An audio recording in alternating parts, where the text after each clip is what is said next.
குடிசை கொளுத்தி அப்படி சொல்லிட்டு ஒரு சமுதாயம் ஒரு பட்டத்தையும் ஒரு குற்றத்தையும் சுமந்து கொண்டிருக்கு. அது குடிசை கொளுத்தியதா இல்லையா என்பதை போக போக பார்ப்போம். அப்போது ஒரு குடிசையில் எரிந்து 44 உயிர்கள் சாம்பலாக்கப்பட்டது உண்மையா இல்லையா? கேள்வெண்மணிவனில் கோபாலகிருஷ்ணன் நாயுடு என்கின்ற தெலுங்கு மொழி பேசுபவர் அவர் தலைமையில் ராமையா அப்படின்னு ஒரு வீட்டுக்குள்ள 44 பட்டியல் சமுதாயம் போய் உள்ள பதுங்கிறாங்க. அவர்களை உயிரோடு வைத்து எரிக்கிறாங்க.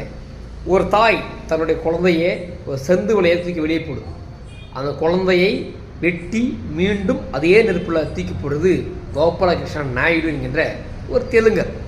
சரி, இவர்களுக்கும் பட்டியல் சமுதாயத்துக்கும் என்னடா பிரச்சனை அப்படின்னா, வெறும் அரைப்படை நெல் எங்களுக்கு எக்ஸ்ட்ரா கொடுங்க அப்படின்னு கேட்டு போராடுறாங்க.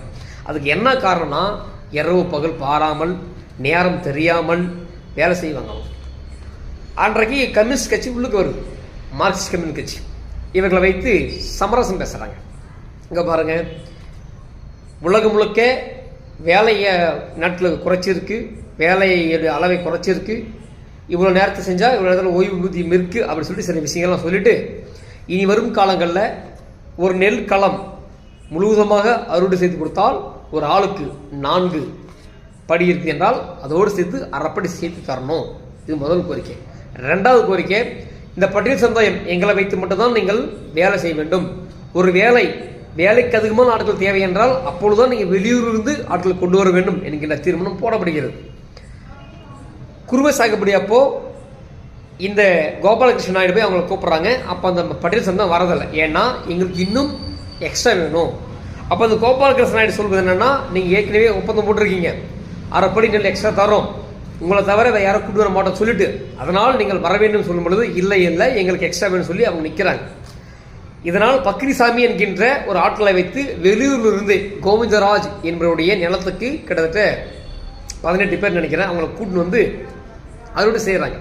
அன்னைக்கு சாயந்தரம் அந்த 18 பேரும் அறுவடை முடித்த பிறகு ஒரு ஆளுக்கு 4.5 படி அந்த நெல்லை எடுத்துக்கொண்டு அந்த கீழ்வெண்மணி வழியாக போகிறாங்க. போகும்போது அங்குள்ள பட்டியல் சமுதாயம் நாங்கள் வேணான்னு சொன்னோம், நீ ஏண்டா வந்தேன்னு சொல்லி அவங்களை கேட்டு தாக்குறாங்க. அதில் அங்கேருந்து தப்பிச்சு ஓடியவர்கள் பக்ரிசாமி மட்டும் மாட்டிக்கிறார். அந்த பக்ரிசாமியை கொலை பண்ணி கொன்று போட்டுடுறாங்க. இதை கேள்விப்பட்ட இந்த கோபாலகிருஷ்ண சாமி நாயுடு என்ன பண்ணுறாருன்னா, நாட்டு துப்பாக்கி எடுத்துன்னு வந்து சரமாரே ஒரு 10 பேர் கொண்டுறார்.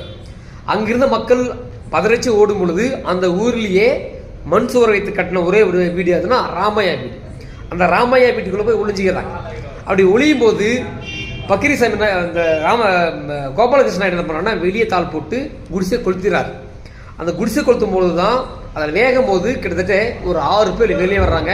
அந்த 6 பேரில் 2 பேரை கைகளை உடச்சி மீட்டு தூக்கி உள்ளே போடுறாங்க. அப்போ மொத்தம் கிட்டத்தட்ட 44 பேர் அந்த ஒரே வீட்டுக்குள்ளே எரிச்சு நாசமாக்கிறாங்க, சாம்பல் ஆக்கிறாங்க.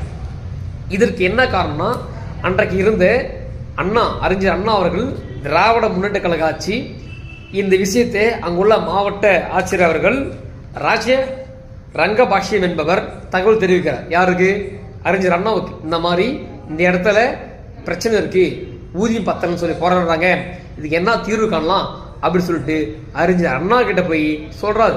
அந்த அறிஞர் அண்ணா தான் நீங்க போய் நேரில் உட்காந்து பேச சொல்லி இந்த 2 கோரிக்கையை வச்சு பேசுறாங்க. மார்க்சிஸ்ட் கம்யூனிஸ்ட் கட்சியும் இந்த மாவட்ட ஆட்சியர் ரங்கபாஷ்யம் உட்காந்து தான் இந்த 2 கோரி வைக்கிறாங்க. ஒன்று, ஒரு நெல் ஒரு களம் நெல்லை சுத்தம் செய்து கொடுத்தால் அரைப்படி நெல் எக்ஸ்ட்ராவும் உள்ளூர் ஆட்களை தவிர வெளியூர் ஆட்களை வைக்க மாட்டோம் என்கின்ற விஷயத்தை சொல்றாங்க. இதை மீறுதலாம் வருது. இன்னொரு விஷயம் என்னன்னா, இந்த பண்ணையார்களெல்லாம் இந்த கோபாலகிருஷ்ண நாயுடு ஏன் வச்சாங்கன்னா, அங்குள்ள சாதி வெறி. இவர்கள் இந்த பட்டியல் சமுதாயம் நம்ம கிட்ட கூலி வாங்கினவன் நமக்கு நிகராக வந்து உட்காரானா ஒரு ஏக்கத்தை உட்கார வச்சு சொல்லிட்டு தான் அவர்கள் நெல் உற்பத்தியாளர் சங்கத்தை ஆரம்பித்து அதற்கு இந்த கோபாலகிருஷ்ண நாயுடு ஏன் தலைவரை வைக்கிறாங்கன்னா, அவன் அடிக்கணும், அவன் உதைக்கணும், அவனை கொத்தணும், அவனை பார்த்தா பயப்படணுன்றதுக்காக தான் இந்த கோபாலகிருஷ்ண நாயுடு வைக்கதா ஒன்றும் இல்லை, தியாகு என்பது சொல்கிறார். கம்யூனிஸ்ட் கட்சி சேர்ந்த தியாகு என்பவர் பார்க்கணும் தர்றார்.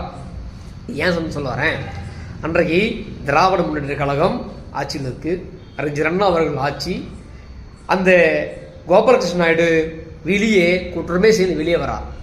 அப்போ யோசிச்சு பாருங்க, 7 பேருக்கு 10 ஆண்டு சிறை தண்டனை இருக்கிறாங்க. அதை சென்னை கோர்ட்டில் போட்டு அதை கேன்சல் பண்ணிடுறாங்க. அவங்க வெளியே சுற்றுறாங்க. இந்த பக்கம் இருந்தவங்க மேல் தான் இந்த பக்கீர்சாமியை கொண்டாடுறாங்க பார்த்தியா, அவங்களுக்கு மட்டும் சிறை தண்டனை வழங்கப்படுகிறது. அப்போது 44 பேரை எரித்து கொன்ற கோபாலகிருஷ்ண நாயுடும் அவங்க ஆட்களும் சுதந்திரமாக வெளியே வர்றாங்க. அந்த யார் ஆச்சு? திராவிட முன்னேற்ற கழக ஆட்சி, அறிஞர் அண்ணா ஆட்சி. அவர் யாருன்னா தெலுங்கு மொழி பேசுபவர். அப்போ தமிழ்நாட்டில் பட்டியல் சமுதாயத்தை 44 பேரை எரிச்சு கொண்டது ஒரு தெலுங்கு மொழி பேசக்கூடிய கோபாலகிருஷ்ணன் நாயுடு. இன்றைக்கு இதே திராவிட முன்னேற்ற கழகம் சேர்ந்த KU நேருபா எங்க இருக்கிறாரு? அமைச்சராக இருக்கிறார். அவர் தெலுங்கு சமுதாயம். ஏவா வேலு அவர்கள் தெலுங்கு சமுதாயம். இன்றைக்கு இந்து அறநிலைத்துறை சேகர்பாபு தெலுங்கு சமுதாயம். மதிமுக என்ற கட்சியை தோற்றுவித்த வை கோபாலசாமி அவர் தெலுங்கவர். இப்போ இவர்களெல்லாம் சேர்ந்துதான் இந்த இரு சமூகங்களும் வெளியே வரக்கூடாது, அது காலத்துக்கும் நாம் கடுமையாக இருக்கணும்னு சொல்லி இவர்கள் செய்த கொலைப்படையை, இவர்கள் செய்த குற்றத்தை, இவர்கள் செய்த குடிசை எரிப்பை இவங்க லாவகமா வன்னியர் சங்க போராட்டப்போ அதை அப்படியே மாற்றி விட்டாங்க. எந்த ஊடகமாவது, எந்த ஊடகங்களாவது, எந்த பத்திரிகைகளாவது இன்றைக்கு கூட கீழ்வன்மணி படுகொலைக்கு இரங்கல் தெரிவிச்சாங்க. எவனாவது ஒரே ஒரு ஆம்பளை, ஒரே ஒரு மீசை வைத்தவன் எவனாவது சொன்னானா இதற்கு முழுக்க தெலுங்கு மொழி பேசக்கூடிய கோபாலகிருஷ்ண நாயுடு தான் காரணம்னு சொல்லிட்டு சொல்லலையே. ஆனால் அந்த நிகழ்வு மட்டும் கொண்டாடுறாங்க. அந்த நிகழ்வுக்கு மட்டும் இவங்க துக்கம் செய்திருக்காங்க. அது செய்தவன் யார்? அது செய்து எந்த கட்சி, எந்த ஆட்சி? திராவிட முன்னேற்ற கழக ஆட்சி. அந்த ஆட்சியில் நடந்த இந்த சாதிவர் தாக்குதல், இதுக்கு காரணமாக இந்த கட்சியெல்லாம் புனிதமானது. மக்களுக்காக போராடி இன்றைக்கு 108 சமுதாயங்களுக்கும் இடஒதுக்கீடு வாங்கி கொடுத்த ராமதாசும் வன்னியர் சமுதாயமும் சாதி வரியா, குடிசை கொளுத்தியா, எந்த அளவுக்கு இவர்கள் வரலாற்றை மாற்றி வச்சிருக்காங்க.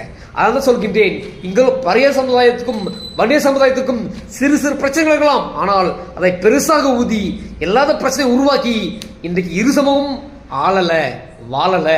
நேற்று வந்தவெல்லாம் எதிர்கட்சியாகி விட்டான். இந்த மண்ணிலே பிறந்து இந்த மண்ணிலே வளர்ந்தவன் எவனும் ஆளவில்லையே. இப்போ கூட சுதா கொங்காரா என்ற ஒரு பெண்மணி தெலுங்கு மொழி பேசுபவர், அவர் பராசக்தி என்கிற படத்தை எடுக்கிறார். அதுவும் தெலுங்கு நடிகளை வைத்தே எடுக்கிறார். தமிழில் ஒருத்தர் கூட வரல.